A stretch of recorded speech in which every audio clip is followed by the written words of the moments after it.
এটা একটা important question. এখানে কি বলা আছে, three infinite plane sheets carrying uniform charge densities minus sigma, 2 sigma and 4 sigma are placed parallel to xz plane, right?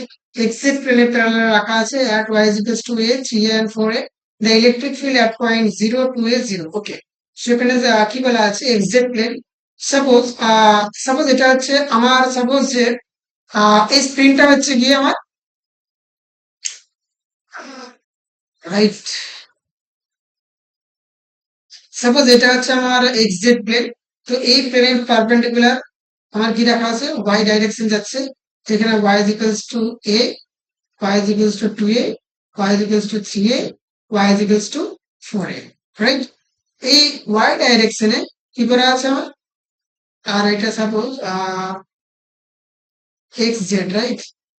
So কিভাবে, আচ্ছা সাপোজ এই প্লেনটা আমি এভাবে ড্র করছি। এটা কল্পনা করতে পারো যে সাপোজ ওই যে ইউরো লাইনটা পারপেন্ডিকুলার লাইনে টানা আছে, এটা হচ্ছে ওয়াই জেড প্লেন, এটা হচ্ছে ওয়াই জেড প্লেন, রাইট? ওই প্লেনের পারপেন্ডিকুলার ওয়াই অ্যাক্সিস। সো এখানে কি বলা আছে না, তিনটে ইউনিফর্ম চার্জ ডেনসিটি রাখা আছে, চার্জ ডেনসিটি প্লেন সিট রাখা আছে। কোথায় কোথায় রাখা আছে না, এতে রাখা আছে মাইনাস সিগমা, এতে যে যেটা রাখা আছে এটা হচ্ছে মাইনাস সিগমা, থ্রি এতে যেটা রাখা আছে সেটা হচ্ছে প্লাস টু সিগমা, রাইট? এখানে রাখা আছে plus two sigma. And four এতে যেটা রাখা আছে এই সিটটা হচ্ছে কত, ফোর সিগমা প্লাস, রাইট?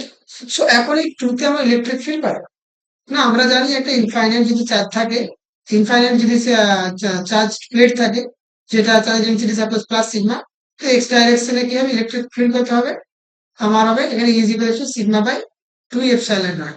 ঠিক আছে? অ্যাকচুয়ালি এখানে ইলেকট্রিক ফিল্ডটা এই ডিস্টেন্সের উপর ডিপেন্ডই করে না, রাইট? তো আমরা একটা এখান থেকে ইজিলি ক্যালকুলেট করতে পারবো এই ফর্মুলাটা ইউজ করে। এই পার্টটার জন্য এখানে ইলেকট্রিক ফিল্ড কোন দিকে হবে, এই ডাইরেকশনে হবে, রাইট? আর এই পার্টটার জন্য ইলেকট্রিক ফিল্ড কোন দিকে হবে আমার,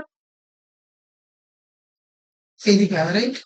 আর এই পার্টটার জন্য, sorry, এই পার্টটার জন্য ইলেকট্রিক ফিল্ড আমার কোন দিকে হবে, এটা এই দিকেই হবে।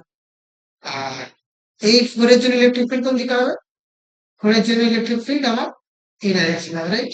সো তিনটে একই ডাইরেকশনে ইলেকট্রিক ফিল্ড হচ্ছে, একই ডাইরেকশনে, কারণ আমরা জানি যে নেগেটিভ চার্জের দিকে ইলেকট্রিক ফিল্ড হয় আর পজিটিভ চার্জ থেকে দূরের দিকে ইলেকট্রিক ফিল্ড হয়, রাইট? সেখানে তিনটে ইলেকট্রিক ফিল্ডকে আমরা জাস্ট কি করে দেবো, জাস্ট অ্যাড করে দেবো। So E net is equals to কত পাচ্ছি, E net is equals to হচ্ছে আমার E one plus E two plus E three, suppose just add করে দেবো কারণ সেম ডাইরেকশনে আছি, রাইট? সেখান থেকে আমরা কি পাচ্ছি, এখান থেকে আমরা পাচ্ছি যে sigma by 3 epsilon naught plus 2 sigma by 3 epsilon naught plus 4 sigma by 3 epsilon naught, right? সেখান থেকে আমরা পেলাম 7 sigma by 3 epsilon naught। এখানে এটা মাইনাস ওয়াই ডাইরেকশনে সমস্ত ইলেকট্রিক ডিগ্রি হচ্ছে, সেখানে একটা মাইনাস সাইন দিয়ে দেবো, right? Minus actually J cap, right? Minus J cap. So এখানে B is the right answer, এখানে মাইনাস সাইন ছিল। So B is the right answer. হয়ে গেছে?